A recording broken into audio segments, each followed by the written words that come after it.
جلدی کرو، گاڑی نکالو ورنہ وہ ہمیں مار دیں گے۔ میں نے کہا گاڑی نکالو، کیا تمہیں سنائی نہیں دے رہا؟ پچھلی سیٹ سے آنے والی یہ چیخ اتنی خوفناک اور لرزہ دینے والی تھی کہ میرے ہاتھ سٹیئرنگ پر جم سے گئے۔ یہ سردیوں کی ایک تاریک اور دھند میں ڈوبی ہوئی رات تھی، جس میں لاہور کا ریلوے اسٹیشن کسی پرانے آصف زدہ قلعے کی طرح لگ رہا تھا۔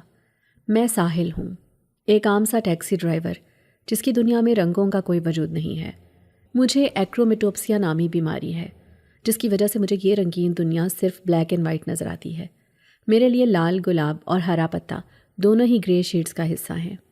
مگر اس رات مجھے اپنی گاڑی کے بیک ویو شیشے میں جو نظر آیا وہ گرے ہونے کے باوجود میری ریڑھ کی ہڈی میں سنسنی دوڑا گیا۔ شدید دھند میں لپٹی ہوئی ایک لڑکی جس کا نقاب الٹا ہوا تھا اور اس کی آنکھیں خوف سے پھٹی ہوئی تھیں۔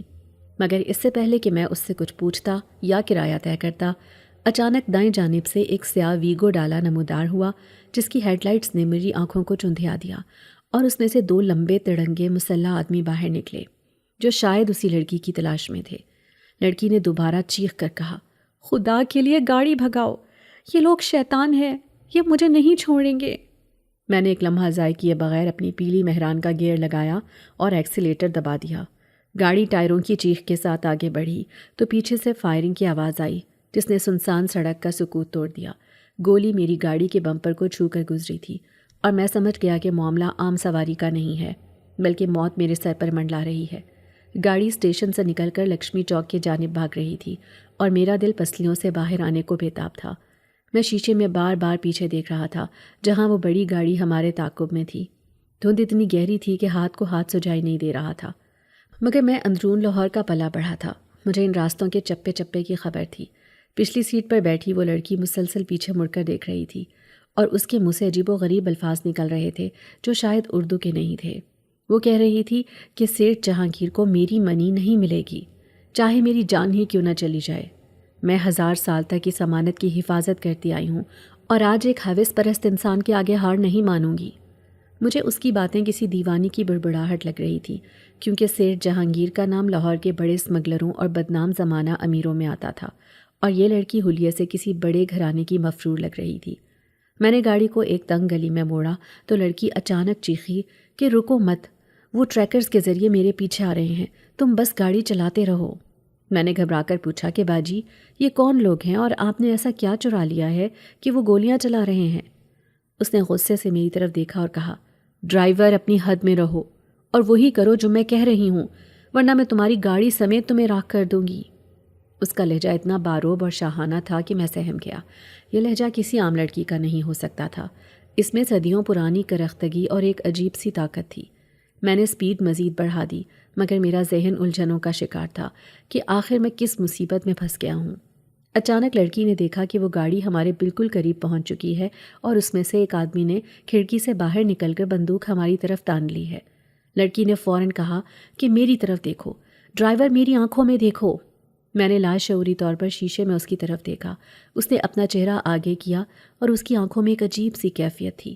وہ آنکھیں جو شاید عام انسانوں کے لیے سبز یا نیلی ہوں گی، میرے لیے تو گرے تھیں، لیکن ان کی چمک غیر معمولی تھی۔ وہ میری آنکھوں میں گھور رہی تھی جیسے میرے دماغ پر قبضہ کرنا چاہتی ہو۔ اس کا ارادہ تھا کہ وہ مجھے اپنے سحر میں جکڑ کر گاڑی کو ہوا بنا دے، یا شاید مجھے اپنی حفاظت کے لیے کسی ڈھال کے طور پر استعمال کرے، کیونکہ میں نے سنا تھا کہ کچھ عورتیں جادو جانتی ہیں۔ وہ پوری طاقت سے میری آنکھوں میں جھانک رہی تھی اور کچھ منتر پڑھ رہی تھی۔ میں نے دیکھا کہ اس کی آنکھیں پانی چھوڑ رہی ہیں اور ان میں سرخ ڈورے تیر رہے ہیں۔ مجھے اس پر ترس آ گیا کیونکہ دھند اور دھوئیں کی وجہ سے اکثر میری آنکھیں بھی دکھنے لگتی تھیں۔ میں نے انتہائی فکر اور معصومیت سے اسے کہا کہ باجی آپ کی آنکھیں بہت لال ہو رہی ہیں، لگتا ہے آپ کو بھی آشوب چشم ہو گیا ہے۔ شہر میں یہ وائرس بہت پھیلا ہوا ہے۔ میرے پاس ڈیش بورڈ میں خالص گلاب کا عرق رکھا ہے، دوں کیا؟ اس سے ٹھنڈک ملے گی۔ میرا یہ کہنا تھا کہ وہ لڑکی ہکا بکا رہ گئی۔ اس کا منتر ٹوٹ گیا اور وہ حیرت کے سمندر میں ڈوب گئی۔ وہ شاید توقع کر رہی تھی کہ میں اس کی آنکھوں کے جادو سے پاگل ہو جاؤں گا یا اس کا غلام بن جاؤں گا، مگر میرے دماغ میں رنگوں کو سمجھنے والا حصہ ہی غائب تھا، اور اس کا جادو تو رنگوں کی لہروں پر سفر کرتا تھا۔ وہ بڑبڑائی کہ یہ کیسے ممکن ہے، تم پر میرا وار نہیں چلا، تم کون ہو؟ میں نے کہا باجی میں ساحل ہوں، ٹیکسی ڈرائیور۔ فی الحال آپ آنکھوں کو چھوڑیں اور یہ بتائیں کہ جانا کہاں ہے، کیونکہ پیچھے والی گاڑی نے ہمیں ٹکر مارنے کی کوشش کی ہے۔ یہ صورتحال واقعی عجیب تھی۔ ایک طرف موت ہمارا پیچھا کر رہی تھی اور دوسری طرف یہ پراسرار لڑکی میرے دماغ کو سمجھنے سے قاصر تھی۔ سیٹھ جہانگیر کے غنڈے اب بالکل ہمارے سر پر تھے۔ بڑی گاڑی نے میری چھوٹی سی مہران کو ٹکر ماری، جس سے گاڑی بری طرح لہرائی اور فٹ پاتھ سے ٹکراتے ٹکراتے بچی۔ لڑکی نے چیخ ماری اور سیٹ کے نیچے چھپ گئی۔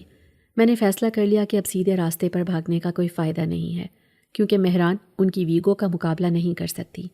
میں نے اسٹیئرنگ کو پوری طاقت سے بائیں طرف موڑا اور گاڑی کو اندرون شہر کی ان تنگ اور پیچیدہ گلیوں میں ڈال دیا جہاں 2 موٹر سائیکلیں بھی مشکل سے گزرتی ہیں۔ یہ میرا علاقہ تھا، یہ میرا ہوم گراؤنڈ تھا۔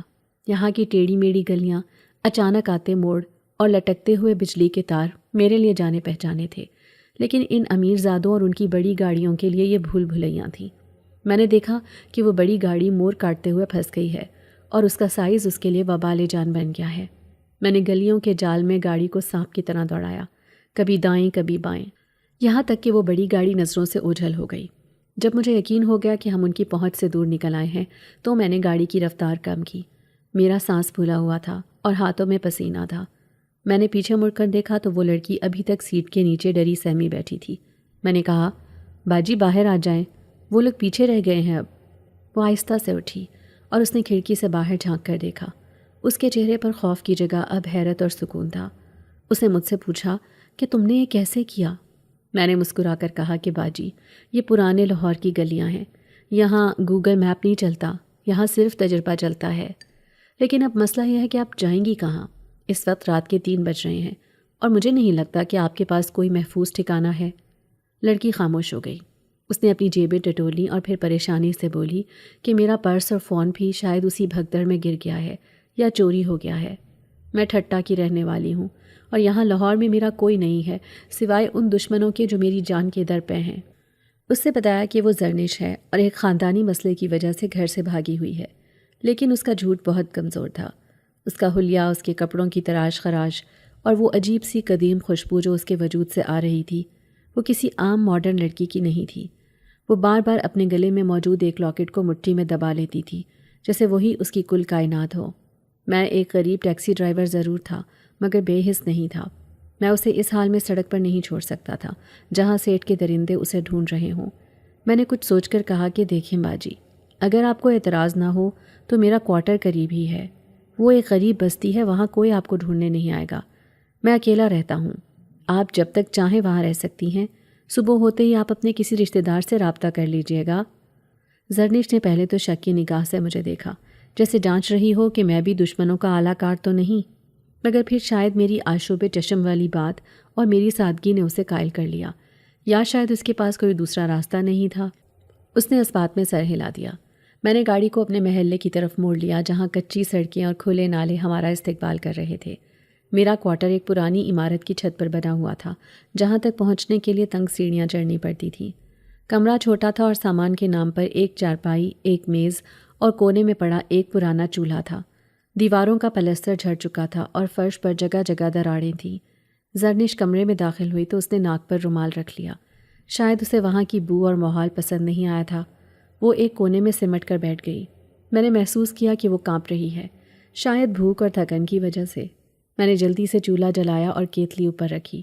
میرے پاس رات کا بچا ہوا ایک انڈے والا شامی برگر رکھا تھا جو میں نے اپنے لیے لیا تھا مگر کھا نہیں سکا تھا۔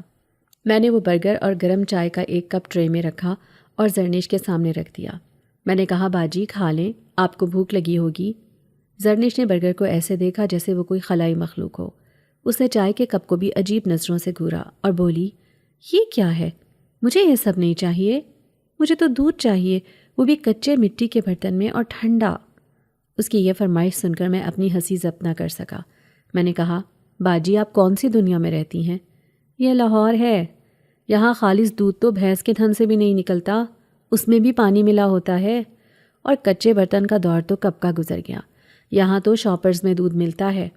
آپ فی الحال یہ چائے پی لیں، اس سے سر درد ٹھیک ہو جائے گا، اور یہ برگر کھا لیں، یہ بھائی فجو کا مشہور برگر ہے، لوگ دور دور سے کھانے آتے ہیں۔ زرنش نے مجھے گھور کر دیکھا جیسے میری گستاخی پر مجھے سزا دینا چاہتی ہو، مگر پیٹ کی آگ نے اسے مجبور کر دیا۔ اس نے ہچکچاتے ہوئے برگر کا ایک ٹکڑا اٹھایا اور منہ میں رکھا۔ جیسے ہی اس نے برگر کا پہلا نوالا لیا اس کے چہرے کے تاثرات بدل گئے۔ پہلے اسے مرچوں کی تیزی محسوس ہوئی جس پر اس نے سی سی کی آواز نکالی، مگر پھر شاید اسے وہ انسانی ذائقہ، وہ چٹپٹا بن اور انڈے شامی کا امتزاج پسند آ گیا، وہ جو صدیوں سے شاید صرف دودھ اور جڑی بوٹیوں پر زندہ تھی، حالانکہ یہ بات مجھے تب نہیں پتہ تھی۔ اس کے لیے یہ جنک فوڈ ایک نیا انکشاف تھا۔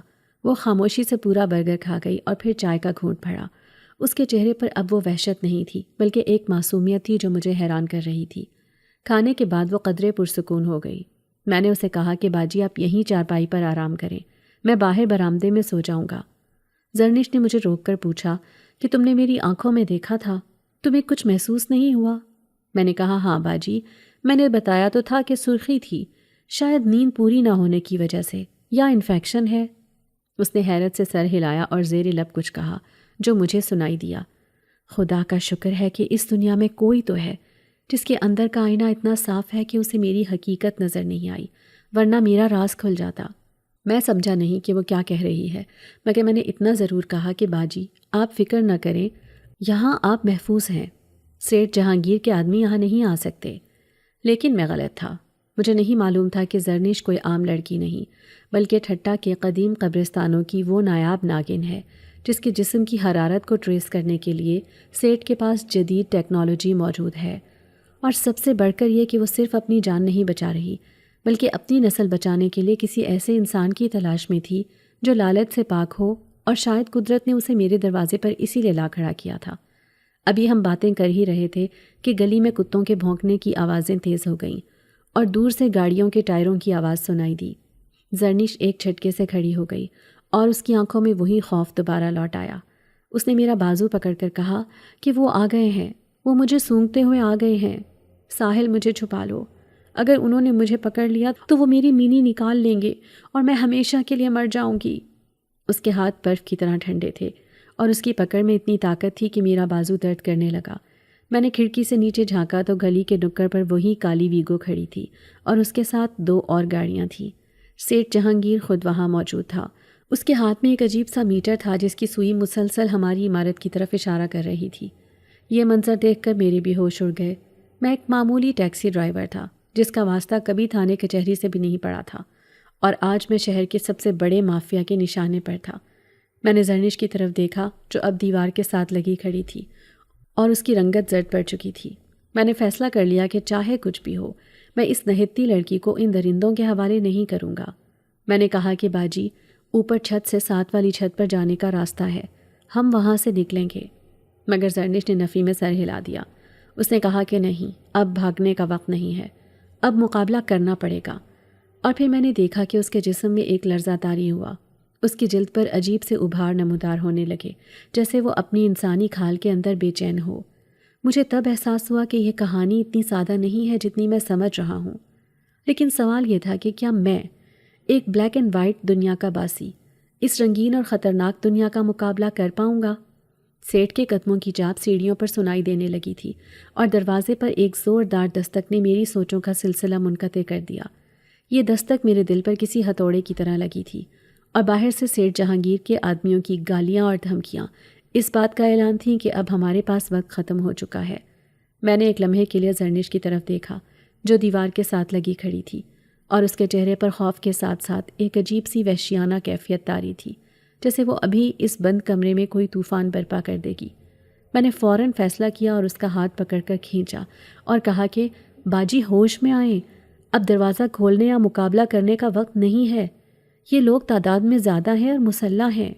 میرے کوارٹر کے پیچھے ایک چھوٹی کھڑکی تھی جو 7 والی چھت پر کھلتی تھی، اور وہاں سے ایک زنگ آلود لوہے کی سیڑھی نیچے گلی کے پچھواڑے اترتی تھی جہاں میری ٹیکسی کھڑی نہیں تھی، بلکہ وہاں سے ٹیکسی تک پہنچنے کے لیے ہمیں ایک لمبا چکر کاٹنا پڑتا تھا۔ زرنش نے پہلے تو مزاحمت کی، اس کا جسم تپ رہا تھا اور ہاتھ ایسے گرم تھے جیسے میں نے کسی انگارے کو چھو لیا ہو، مگر پھر اس نے میری آنکھوں میں موجود یقین کو دیکھ کر خود کو میرے حوالے کر دیا۔ ہم دونوں اس چھوٹی سی کھڑکی سے باہر نکلے اور رات کے اندھیرے میں بلیوں کی طرح 7 والی چھت پر کود گئے۔ ابھی ہم لوہے کی سیڑھیوں سے نیچے اتر ہی رہے تھے کہ میرے کوارٹر کا دروازہ ٹوٹنے کی زوردار آواز آئی اور سیٹھ کے غنڈوں کے جوتوں کی دھمک ہمارے کانوں تک پہنچی۔ وہ اندر داخل ہو چکے تھے اور ہمیں وہاں نہ پا کر یقیناً وہ چھت کا رخ کرنے ہی والے تھے۔ میں نے زرنش کو اشارہ کیا کہ وہ آواز نہ نکالے اور ہم تیزی سے مگر احتیاط سے نیچے اتر آئے۔ نیچے گلی میں گھپ اندھیرا تھا اور بدبو کے بھپکے اٹھ رہے تھے، مگر یہ بدبو اس وقت مجھے دنیا کی سب سے بہترین خوشبو لگی، کیونکہ یہ آزادی کا راستہ تھی۔ ہم بھاگتے ہوئے گلی کے اس موڑ پر پہنچے جہاں میں نے اپنی مہران کھڑی کی تھی۔ میں نے کانپتے ہاتھوں سے چابی لگائی اور گاڑی سٹارٹ کی۔ انجن نے شور مچایا تو مجھے لگا کہ یہ شور سیٹ کے آدمیوں کو ہماری لوکیشن بتا دے گا، اور ایسا ہی ہوا۔ جیسے ہی میں نے گاڑی گیئر میں ڈالی، پیچھے سے شور مچا کہ وہ ادھر ہیں، پکڑو انہیں۔ میں نے ایکسیلیٹر پر دباؤ ڈالا اور گاڑی کو اندھا دھند گلیوں میں دوڑا دیا۔ اب شروع ہوا وہ کھیل جس کا بادشاہ میں تھا۔ یہ اندرون شہر کی وہ پیچیدہ گلیاں تھیں جہاں دن کی روشنی میں بھی اجنبی راستہ بھول جاتے ہیں، اور اب تو رات تھی۔ سیٹ کی بڑی ویگو اور اس کے ساتھیوں کی گاڑیاں ہمارے پیچھے لپکی، مگر جیسے ہی ہم گلیوں کے تنگ جال میں داخل ہوئے ان کی رفتار دھیمی پڑ گئی۔ میں نے شیشے میں دیکھا کہ ایک موڑ پر سیٹ کی گاڑی دیوار سے رگڑ کھا کر پھنس گئی ہے اور اس کا ڈرائیور جھنجھلا کر ہارن بجا رہا ہے۔ میں نے مہران کو کسی ماہر کھلاڑی کی طرح دائیں بائیں موڑا، کبھی کسی تھڑے کے اوپر سے اور کبھی کسی نالے کے کنارے سے گزارتے ہوئے میں ان گاڑیوں کو بہت پیچھے چھوڑ آیا۔ زرنش سیٹ کے ساتھ چپکی ہوئی تھی اور اس کی حالت غیر ہو رہی تھی۔ اس کا سانس پھول رہا تھا اور وہ بار بار اپنی آنکھوں کو مسل رہی تھی جیسے ان میں جلن ہو رہی ہو۔ جب مجھے یقین ہو گیا کہ ہم ان کی پہنچ سے دور نکل آئے ہیں اور اب وہ ہمیں ٹریس نہیں کر سکتے، تو میں نے گاڑی کا رخ شہر سے باہر ویران علاقے کی طرف کر دیا، جہاں ایک پرانی حویلی تھی جسے لوگ بھوت بنگلہ کہتے تھے، مگر میرے لیے اس وقت وہ ایک محفوظ پناہگاہ تھی، کیونکہ وہاں انسان تو کیا پرندہ بھی پر نہیں مارتا تھا۔ راستے میں زرنش کی بے چینی بڑھتی جا رہی تھی، وہ بار بار اپنا چہرہ چھپا رہی تھی۔ میں نے شیشے میں دیکھا تو اس کی آنکھیں غیر معمولی طور پر چمک رہی تھیں، اتنی زیادہ چمک کہ اندھیرے میں بھی صاف محسوس ہو رہی تھی۔ میں نے فکر مندی سے کہا، باجی آپ کی بیماری بڑھ رہی ہے، آپ کی آنکھیں تو لائٹ کی طرح جل رہی ہیں۔ اگر کسی پولیس والے یا ناکے پر کسی نے دیکھ لیا تو مصیبت ہو جائے گی، لوگ ڈر جائیں گے اور ہمیں شک کی نگاہ سے دیکھیں گے۔ زرنش نے تکلیف بھرے لہجے میں کہا کہ مجھے کچھ سمجھ نہیں آ رہا، یہ جلن مجھے پاگل کر دے گی، مجھے اندھیرا چاہیے۔ میں نے گاڑی ایک چھوٹی سی دکان کے پاس روکی جو ایک مزار کے احاطے میں تھی اور رات گئے بھی کھلی رہتی تھی۔ میں نے اسے کہا کہ آپ یہیں رکے، میں ابھی آیا۔ میں دکان پر گیا اور وہاں سے 50 روپے والا ہاشمی سرما خریدا۔ دکاندار نے بتایا کہ اس میں خالص کافور اور ارکے گلاب ہے جو آنکھوں کو ٹھنڈک دیتا ہے۔ میں نے واپس آ کر وہ سرما زرنش کو دیا اور کہا کہ باجی یہ لگا لیں، یہ کوئی عام سرما نہیں ہے، یہ بزرگوں کی دعا والا سرما ہے، اس سے آپ کی آنکھوں کی جلن بھی ختم ہو جائے گی اور یہ جو عجیب سی چمک ہے یہ بھی چھپ جائے گی۔ زرنش نے کانپتے ہاتھوں سے وہ سلائی اپنی آنکھوں میں لگائی۔ جیسے ہی سرما اس کی آنکھوں میں لگا، اس نے ایک سکون کا سانس لیا۔ کافور کی ٹھنڈک نے شاید اس کی ناگن والی آنکھوں کی تپش کو دبا دیا تھا۔ اس نے میری طرف دیکھا، اب اس کی آنکھیں کالی اور گہری لگ رہی تھیں۔ اس نے دھیمی آواز میں کہا کہ تم عجیب انسان ہو ساحل، تمہیں اپنی جان کی فکر نہیں ہے اور تم میرے لیے سرما خرید رہے ہو۔ میں نے گاڑی گیئر میں ڈالتے ہوئے مسکرا کر کہا، باجی غریب ضرور ہوں مگر بے حس نہیں، آپ میری سواری بھی ہیں اور آپ میری مہمان بھی، اور ہمارے ہاں مہمان رحمت ہوتا ہے، زحمت نہیں۔ میری اس بات نے شاید اس کے دل میں انسانوں کے بارے میں صدیوں سے قائم منفی رائے کو یکسر بدل کر رکھ دیا تھا۔ شہر کی روشنیوں سے دور ویرانے میں وہ پرانی حویلی کھنڈر بنی کھڑی تھی، چاروں طرف جھاڑیاں اور سناٹا تھا۔ میں نے گاڑی چھپا کر کھڑی کی اور ہم اندر چلے گئے۔ حویلی کے ایک کمرے کی چھت سلامت تھی۔ میں نے اپنی گاڑی سے ایک پرانی دری اور کچھ کپڑے لا کر وہاں بچھا دیے۔ زرنش کی حالت اب بہت خراب ہو رہی تھی، اسے شدید بخار چڑھ گیا تھا اور اس کا جسم آگ کی طرح تپ رہا تھا۔ وہ زمین پر لیٹ کر کراہنے لگی اور اس کی جلد پر عجیب سی خارش ہو رہی تھی۔ میں سمجھا کہ شاید مچھروں کے کاٹنے سے اسے ڈینگی یا ملیریا ہو گیا ہے، کیونکہ ان دنوں شہر میں ڈینگی کا بہت زور تھا اور اس کی علامات بھی ویسی ہی لگ رہی تھیں۔ میں نے اس کے ماتھے پر ہاتھ رکھا تو میرا ہاتھ جلنے لگا۔ میں نے گھبرا کر کہا، باجی آپ کو تو بہت تیز بخار ہے، ہمیں ڈاکٹر کے پاس چلنا چاہیے۔ مگر زرنش نے سختی سے میرا ہاتھ جھٹک دیا اور کہا کہ نہیں، ڈاکٹر کے پاس نہیں جانا، مجھے بس تھوڑی تنہائی چاہیے اور کچھ پینے کو دو، میرا حلق کانٹوں کی طرح چبھ رہا ہے۔ میں نے سوچا کہ اس ویرانے میں ڈاکٹر کہاں ملے گا، اور اگر سیٹ کے آدمی ہسپتال پہنچ گئے تو ہم مارے جائیں گے۔ مجھے اپنی دادی کا ٹوٹکا یاد آیا۔ میں نے باہر صحن میں دیکھا جہاں اتفاق سے گلو کی بیل اگی ہوئی تھی جو اکثر پرانی جگہوں پر خود ہی اگاتی ہے۔ میں نے جلدی سے اس کی کچھ ٹہنیاں توڑیں، انہیں پتھر سے کچلا اور آگ جلا کر پانی میں ابال لیا۔ یہ کڑوا قہوہ بخار کا بہترین توڑ تھا۔ میں نے وہ قہوہ زرنش کو پلایا اور اپنی قمیض پھاڑ کر پانی میں بھگو کر اس کے ماتھے پر پٹیاں رکھنے لگا۔ وہ نیم بے ہوشی میں کچھ بڑبڑا رہی تھی، کبھی کہتی کہ میری کینچلی، میرا وقت، اور کبھی کہتی ساحل بھاگ جاؤ، میں خطرناک ہوں۔ میں سمجھا بخار میں ہذیان پک رہی ہے۔ میں نے ساری رات اس کے سرہانے جاگ کر گزاری۔ مجھے کیا خبر تھی کہ میرے سامنے لیٹی یہ لڑکی انسان نہیں بلکہ ایک ناگن ہے جو اپنی زندگی کے سب سے تکلیف دہ عمل سے گزر رہی ہے، یعنی جلد بدلنے کا عمل۔ صبح کی ہلکی روشنی پھوٹ رہی تھی، میرے لیے تو وہ بھی گرے رنگ کی تھی، مگر اجالا پھیل چکا تھا۔ زرنش اچانک اٹھی اور لڑکھڑاتے ہوئے باتھ روم کی طرف بھاگی جو حویلی کے کونے میں تھا۔ اس نے اندر سے کنڈی لگا لی۔ اندر سے عجیب و غریب آوازیں آنے لگیں، جیسے کوئی چیز پھٹ رہی ہو یا کوئی جانور تکلیف میں ہو۔ میں نے دروازہ کھٹکھٹایا اور پوچھا، باجی آپ ٹھیک تو ہیں؟ اس نے اندر سے چیخ کر کہا کہ ساحل، خدا کے لیے اندر مت آنا، چاہے میری چیخیں سنو یا مجھے مرتا ہوا محسوس کرو، دروازہ مت کھولنا ورنہ تم پچھتاؤ گے۔ میں دروازے کے باہر بیٹھ گیا اور بے بسی سے انتظار کرنے لگا۔ تقریباً 1 گھنٹے تک اندر سے کراہنے اور پانی گرنے کی آوازیں آتی رہیں۔ میرا دل بیٹھ رہا تھا کہ کہیں اسے کچھ ہو نہ جائے۔ پھر اچانک خاموشی چھا گئی، ایک لمبی اور گہری خاموشی جس نے مجھے مزید ڈرا دیا۔ میں نے ڈرتے ڈرتے آواز دی، باجی۔ دروازہ آہستہ سے کھلا اور زرنش باہر نکلی۔ میں اسے دیکھ کر اپنی جگہ سے اٹھ کھڑا ہوا اور میرا منہ حیرت سے کھلے کا کھلا رہ گیا۔ وہ زرنش جو کل رات بیماری اور تھکن سے نڈھال تھی، جس کا چہرہ زرد اور جلد مرجھائی ہوئی تھی، اب اس کے سامنے ایک نئی نویلی دوشیزہ کھڑی تھی۔ اس کی جلد ایسی چمک رہی تھی جیسے شیشے کی ہو۔ اس کے چہرے پر ایک عجیب سا نور اور تازگی تھی۔ اس کے بال جو پہلے الجھے ہوئے تھے اب ریشم کی طرح گر رہے تھے۔ وہ جلد بدلنے کے عمل سے گزر کر نئی زندگی پا چکی تھی، مگر میرے لیے یہ سب صرف بیماری سے صحت یابی تھی۔ میں نے اپنی سادہ دلی اور معصومیت سے اسے دیکھا اور کہا، ماشاء اللہ باجی، بخار اترنے کے بعد تو آپ کا رنگ روپ ہی نکل آیا ہے۔ سچ کہوں تو آپ بالکل کسی کریم کی ماڈل لگ رہی ہیں۔ گلو کے قہوے نے تو کمال کر دیا۔ مجھے تو لگتا تھا آپ نہیں بچیں گی، مگر آپ تو بالکل نہیں لگ رہی ہیں۔ زرنش نے میری آنکھوں میں دیکھا۔ وہاں اسے حوث یا بناوٹ کی کوئی رمق نظر نہ آئی۔ صدیوں میں پہلی بار کسی مرد نے اس کے اس نکھار کی تعریف کی تھی اور اس میں لالچ کا رنگ نہیں تھا۔ اس نے شرما کر نظریں جھکا لیں۔ ابھی میں اس کی نئی نویلی جلد اور چہرے کی چمک کی تعریف کر ہی رہا تھا کہ اچانک زرنش کے چہرے کا رنگ بدل گیا۔ وہ جو ایک لمحہ پہلے شرما رہی تھی، اب اس کی آنکھوں میں وحشت اور ہوشیاری آ گئی تھی۔ اس نے فوراً اپنا ہاتھ ہوا میں بلند کیا، جیسے کسی اندیکھی لہر کو محسوس کر رہی ہو۔ اس نے لرزتی ہوئی آواز میں کہا، ساحل خاموش ہو جاؤ، وہ آ گئے ہیں، وہ بالکل قریب ہیں، اور اس بار وہ اکیلے نہیں ہیں۔ ان کے پاس وہ مشینیں ہیں جو میری نئی جلد کی خوشبو کو میلوں دور سے سونگھ سکتی ہیں۔ میں نے حیرت سے پوچھا، بھاجی آپ کو کیسے پتا؟ یہاں تو دور دور تک کوئی گاڑی کی آواز نہیں ہے، اور یہ تو ویرانہ ہے، یہاں کون آئے گا؟ مگر زرنش نے میری بات سنی انسنی کر دی۔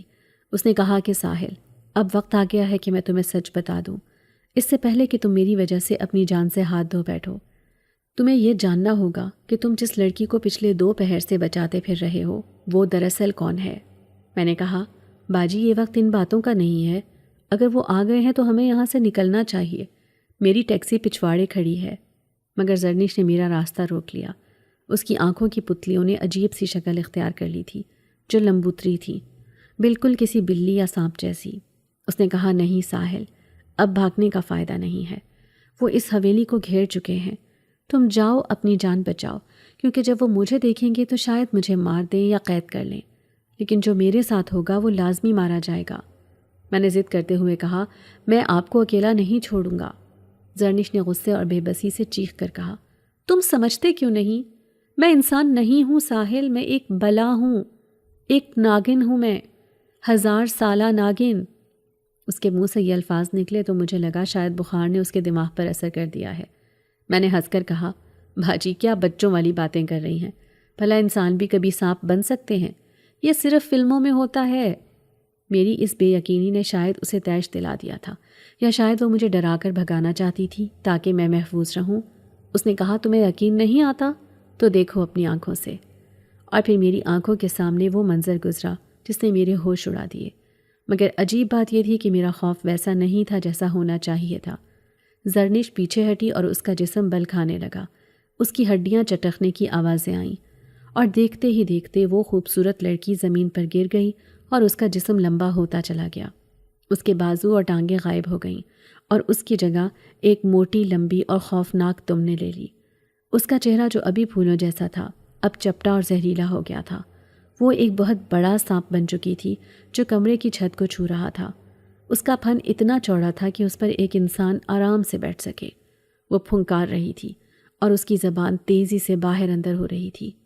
یہ منظر کسی بھی عام انسان کا دل فیل کرنے کے لیے کافی تھا، مگر یہاں میری بیماری ایکرومیٹوپسیا میرے اور خوف کے درمیان دیوار بن گئی تھی۔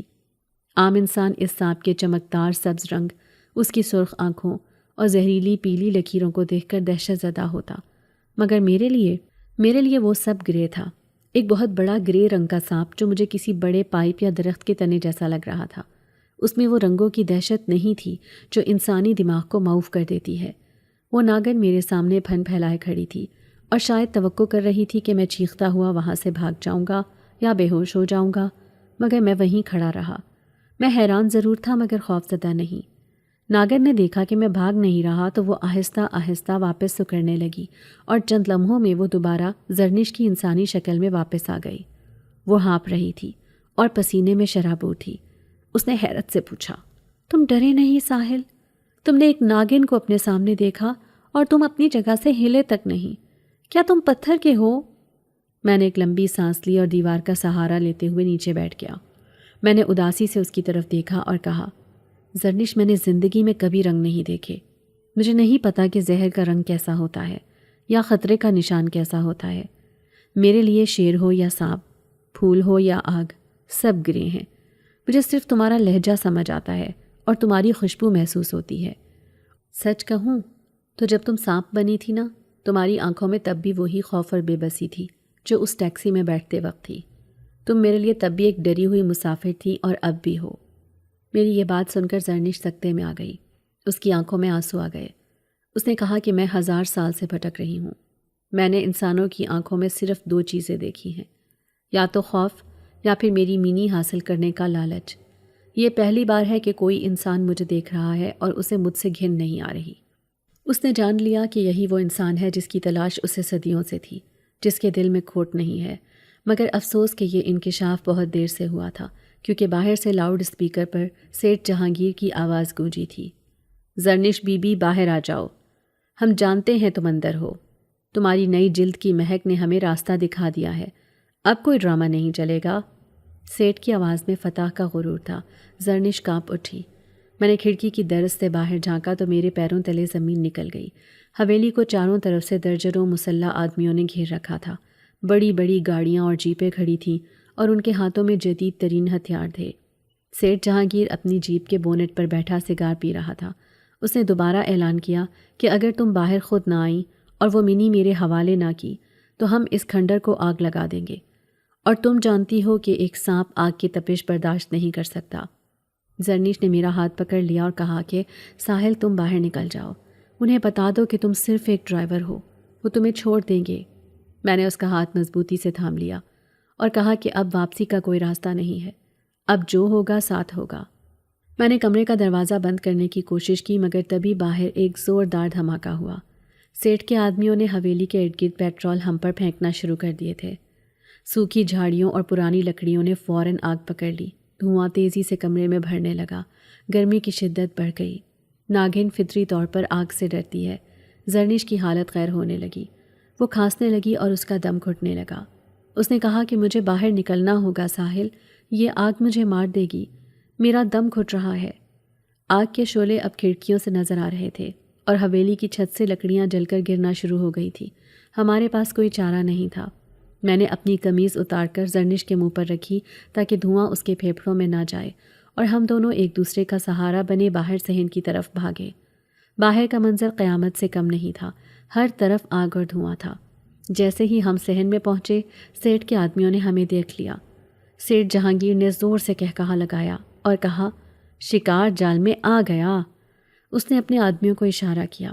اچانک چاروں طرف نصب بڑی بڑی فلڈ لائٹس جل اٹھی، مگر یہ عام لائٹس نہیں تھیں، یہ الٹرا وائلٹ لائٹس تھیں جو خاص طور پر سانپوں کو قابو کرنے کے لیے تیار کی گئی تھی۔ جیسے ہی وہ نیلی اور بنفشی شعاعیں زرنش کی آنکھوں میں پڑیں وہ چیخ مار کر زمین پر گر گئی۔ اس نے اپنی آنکھوں پر ہاتھ رکھ لیا اور تڑپنے لگی۔ وہ چلا رہی تھی، میری آنکھیں، میں اندھی ہو رہی ہوں، بند کرو اسے۔ ان شعاعوں نے اس کی تمام بصارت چھین لی تھی اور اس کی تمام طاقت سلب کر لی تھی۔ وہ زمین پر رینگ رہی تھی مگر اسے کچھ دکھائی نہیں دے رہا تھا۔ میں اسے بچانے کے لیے آگے بڑھا۔ میں نے ایک آدمی کو دھکا دیا اور زرنش کو اٹھانے کی کوشش کی مگر تبھی کسی نے بندوق کا بٹ میرے سر پر مارا۔ میرے سر سے خون کا فوارہ پھوٹا اور میں لڑکھڑا گیا۔ 2 مضبوط آدمیوں نے مجھے دبوچ لیا اور گھسیٹتے ہوئے سیٹھ جہانگیر کے قدموں میں ڈال دیا۔ سیٹھ نے میرے بالوں سے پکڑ کر میرا سر اونچا کیا اور ایک ٹھنڈی نالی والی پستول میری کنپٹی پر رکھ دی۔ اس نے زرنش کی طرف دیکھا جو اندھی ہو کر ادھر ادھر ہاتھ مار رہی تھی اور چیخا، اے ناگن، اپنی وہ منی نکال کر میرے حوالے کر دو ورنہ میں اس ٹیکسی ڈرائیور کا مغز دیوار پر چپکا دوں گا۔ سیٹھ جہانگیر کی انگلی ٹریگر پر دب رہی تھی اور موت کا سایہ میرے سر پر منڈلا رہا تھا۔ زرنش زمین پر پڑی مچھلی کی طرح تڑپ رہی تھی۔ وہ مسلسل فریاد کر رہی تھی کہ ساحل کو چھوڑ دو مگر سیٹھ کی ہوس اور لالچ نے اسے بہرا کر دیا تھا۔ اس وقت وہاں پر موجود ہر شخص کی آنکھیں ان تیز بنفشی اور نیلی شعاؤں کی وجہ سے چندھیا رہی تھیں۔ سیٹھ کے اپنے گارڈز نے بھی آنکھوں پر ہاتھ رکھے ہوئے تھے کیونکہ وہ لائٹس اتنی شدید تھیں کہ عام انسانی آنکھ انہیں برداشت نہیں کر سکتی تھی اور ان کا دماغ سن ہو رہا تھا۔ مگر یہیں پر قدرت کا ایک عجیب اور حیرت انگیز کھیل ہوا۔ وہ بیماری جسے میں بچپن سے اپنی بدقسمتی اور محرومی سمجھتا آیا تھا، میرا وہ ایکرومیٹوپسیا، آج میری زندگی کی سب سے بڑی طاقت اور ڈھال بن گیا تھا۔ سیٹھ اور اس کے آدمیوں کے لیے وہ روشنی اندھا کر دینے والی تیز چمک تھی جس نے ان کی بینائی کو دھندلا دیا تھا، مگر میرے لیے وہ صرف ایک مدھم سی گرے روشنی تھی۔ میری آنکھوں میں وہ خلیے سرے سے موجود ہی نہیں تھے جو رنگوں کی اس شدت کو محسوس کر سکتے، اسی لیے مجھے ان لائٹ سے کوئی خاص تکلیف نہیں ہو رہی تھی۔ میں وہاں موجود واحد شخص تھا جو اس دھوئیں، آگ اور تیز روشنی کے طوفان میں بھی سب کچھ صاف صاف دیکھ سکتا تھا۔ میں نے کنکھیوں سے دیکھا کہ سیٹھ کی ساری توجہ زرنش کی طرف ہے اور اس کی آنکھیں بھی روشنی کی وجہ سے سکڑی ہوئی ہیں۔ یہ میرا واحد اور آخری موقع تھا۔ ایک لمحے کی تاخیر یا غلطی میری اور زرنش کی دردناک موت کا پروانہ بن سکتی تھی۔ میں نے زمین پر پڑی ایک ٹوٹی ہوئی اور نوکیلی اینٹ دیکھی جو میرے پاؤں کے بالکل قریب تھی۔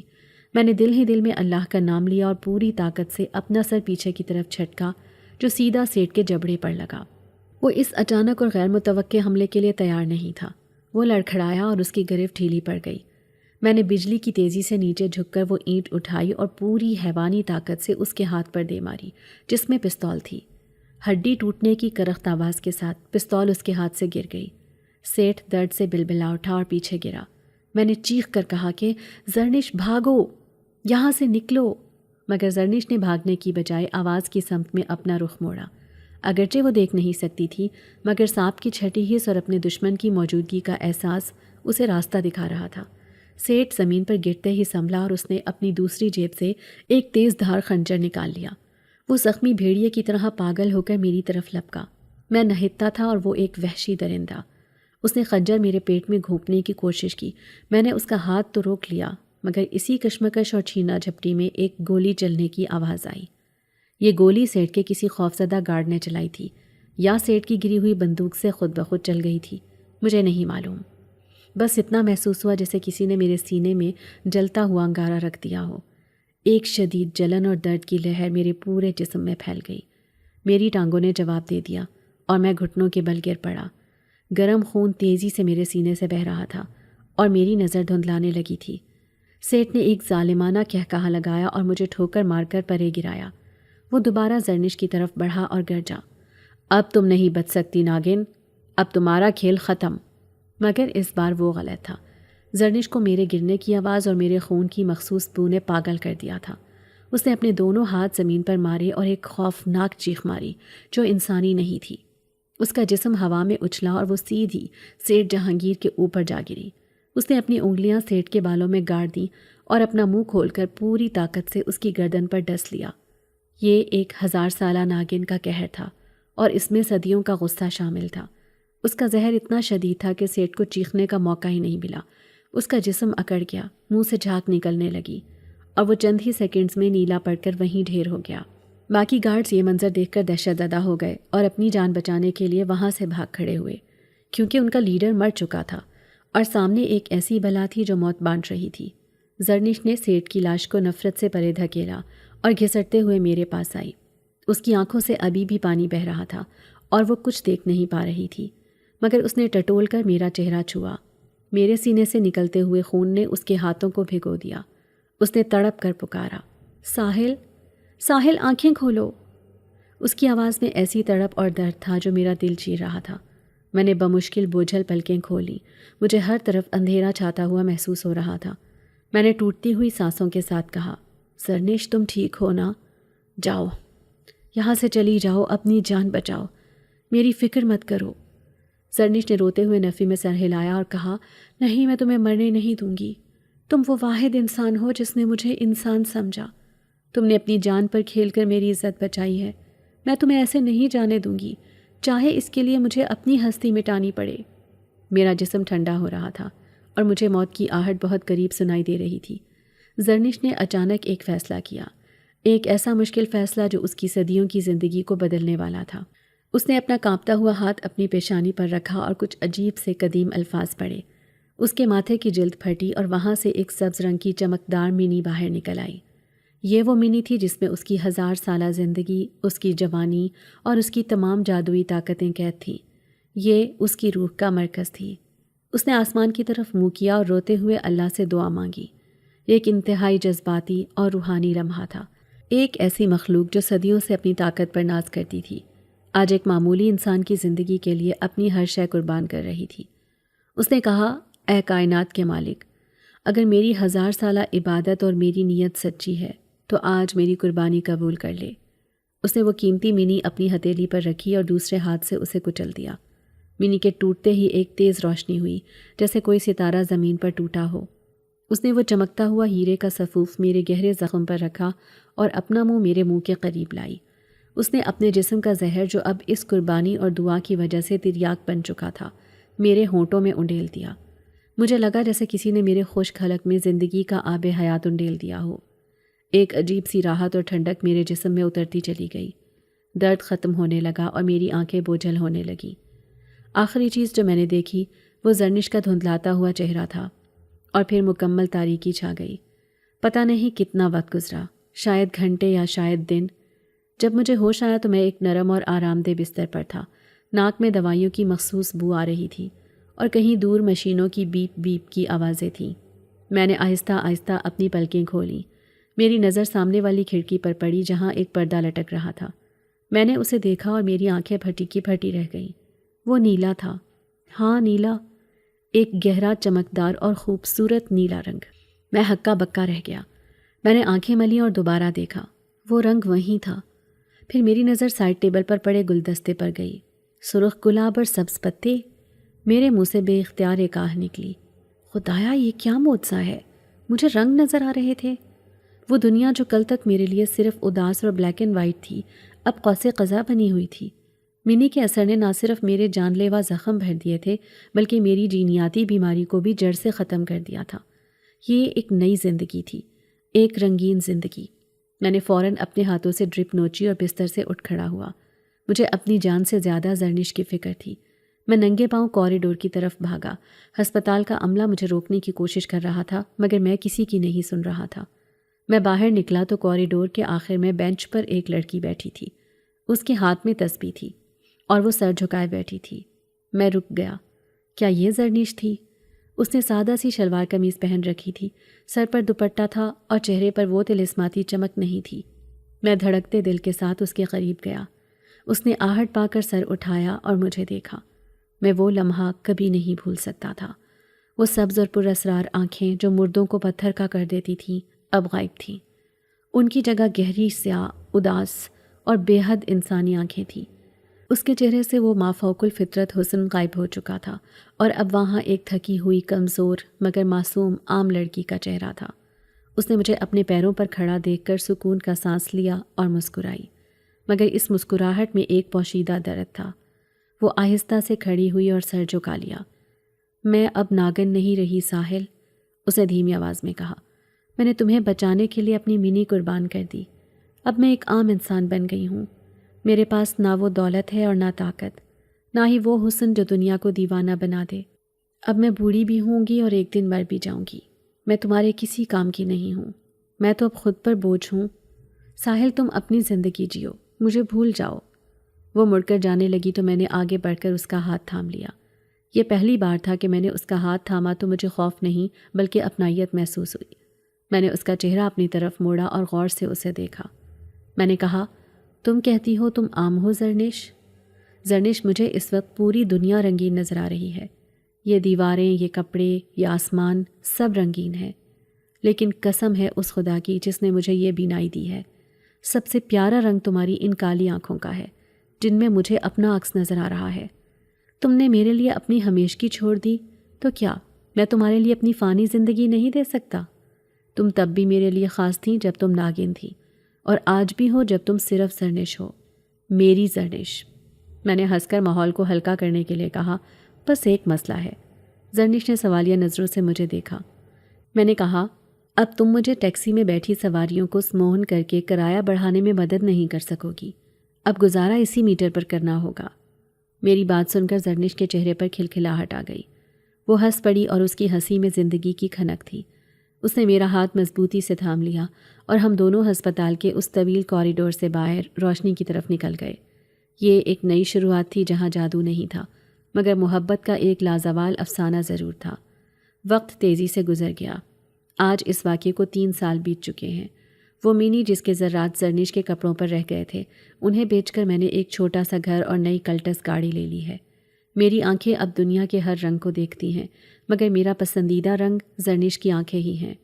کچن سے برتنوں کی آواز آ رہی تھی۔ زرنش روٹی بنا رہی تھی کہ اچانک اس کی انگلی توے سے چھو گئی۔ اس نے عادت کے مطابق پھونک ماری اور منتر پڑھنے کی کوشش کی، مگر وہاں کوئی جادو نہیں ہوا، صرف جلن رہ گئی۔ وہ اداسی سے اپنی انگلی کو دیکھنے لگی کہ اب وہ طاقتور نہیں رہی۔ میں اندر گیا اور خاموشی سے اس کا ہاتھ تھام کر برنول لگانے لگا۔ میں نے مسکرا کر کہا، جادو چلا گیا تو کیا ہوا بیگم؟ انسان ہونا کمزوری نہیں۔ جب تک میں زندہ ہوں تمہیں کسی منتر کی ضرورت نہیں۔ اب تمہارا یہ میجک تمہارے ساتھ ہے۔ زرنش مسکرا دی اور سر میرے کندھے پر رکھ دیا۔ باہر بارش ہو رہی تھی اور پانی کے قطروں میں کوسے قزا کے رنگ جھلملا رہے تھے، وہ رنگ جو اب ہماری پرسکون زندگی کا حصہ تھے۔